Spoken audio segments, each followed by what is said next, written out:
The first thing I noticed wasn't the machines or the smell of disinfectant or the way the room felt too quiet for a place where people were fighting to stay alive. The first thing I noticed was my daughter's eyes. They weren't scared when she saw me. They were relieved. And then, almost immediately, they shifted past my shoulder like she was checking who else had come with me. That was the moment I knew something was wrong. Not medically, not on a chart. Something deeper. Something I had missed. My name is Daniel Crow. To most people, I'm just another guy in a tailored suit. Someone who signs papers, makes decisions, owns buildings with glass walls and expensive elevators. People assume I've never been overlooked, never doubted, never talked down to. They're wrong. I grew up being the kid. Teachers underestimated the kid. Relatives said, would do okay. Maybe the kid who learned early that if you wanted respect, you had to outwork everyone in the room. I did exactly that. I built my life on proving people wrong. I just didn't realize how blind that drive had made me. My first wife, Laura, understood me in a way no one else ever did. She saw past the ambition, past the armor. She grounded me. When she got sick, everything unraveled fast. I threw money at the problem like I always had. Specialists, private clinics, experimental treatments. None of it worked. When she died, the house didn't just get quiet, it felt hollow.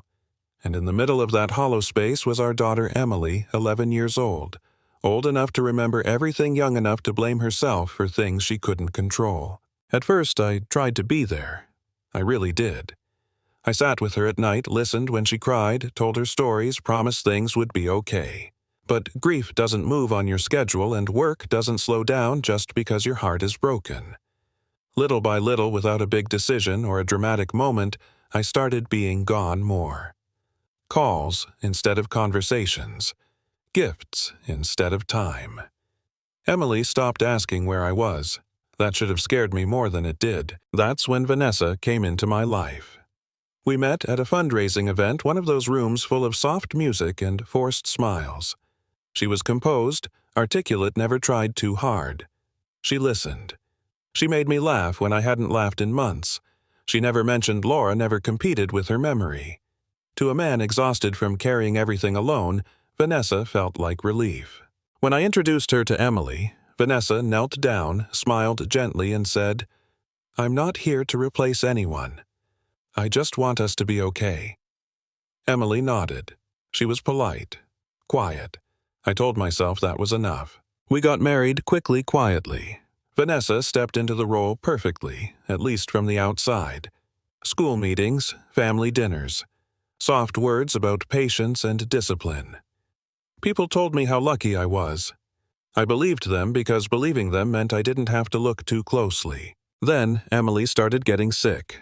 Headaches, panic attacks, nights where she said her chest felt tight like she couldn't breathe. Doctors said stress, trauma, adjustment. I nodded, signed forms, went back to work. When Emily collapsed at school and ended up in the hospital, I was out of town negotiating a deal I'd been chasing for months. Vanessa called me calm as ever. "She's stable," she said. "The doctors say she needs rest, not chaos. Finish what you're doing. I'll stay with her. I trusted her. That decision still haunts me." When I finally walked into the hospital room, everything looked fine on the surface. Clean, quiet, controlled. Vanessa was there adjusting Emily's blanket, speaking softly. Emily saw me and reached for my hand like she was afraid I'd disappear again.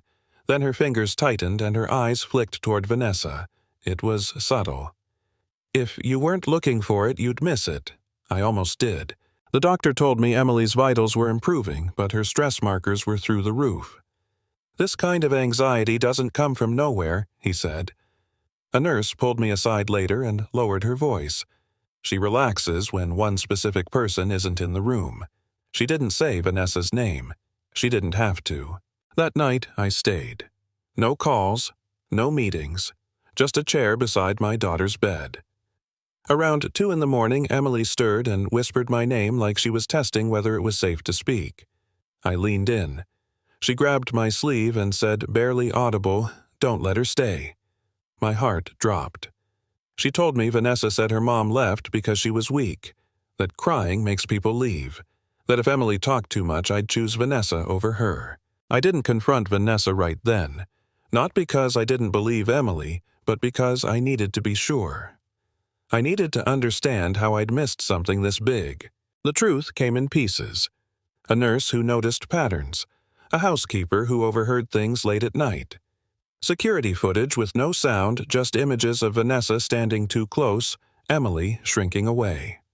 Then the audio. Hearing Vanessa's voice say things no child should ever hear cracked something inside me that I didn't know could break. When I finally told Vanessa to leave the room, she laughed, said Emily was confused, dramatic, manipulating me. That's when Emily, shaking, whispered, "She told me not to tell you." The room went dead silent. I didn't raise my voice. I didn't need to.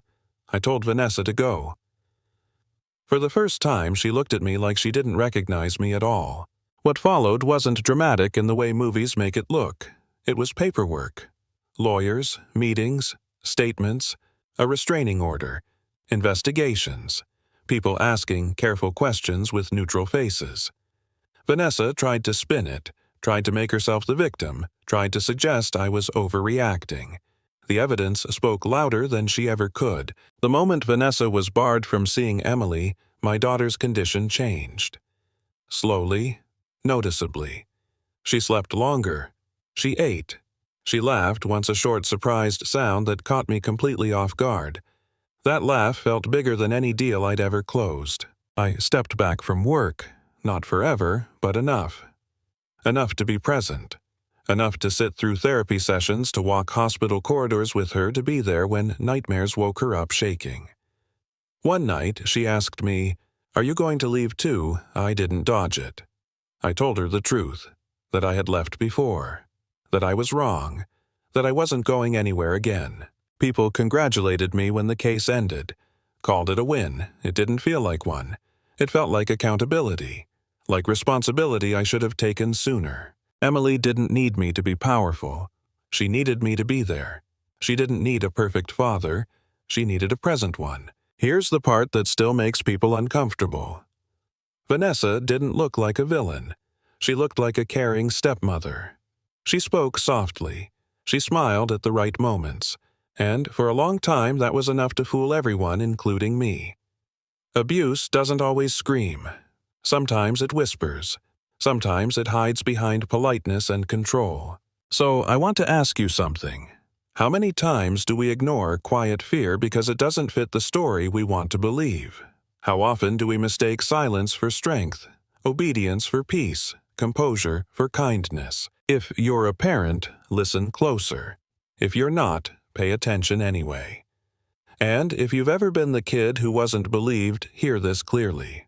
Your voice mattered then, and it matters now. Tell me what you think. Was I blind, or was I manipulated? Where do we draw the line between discipline and harm?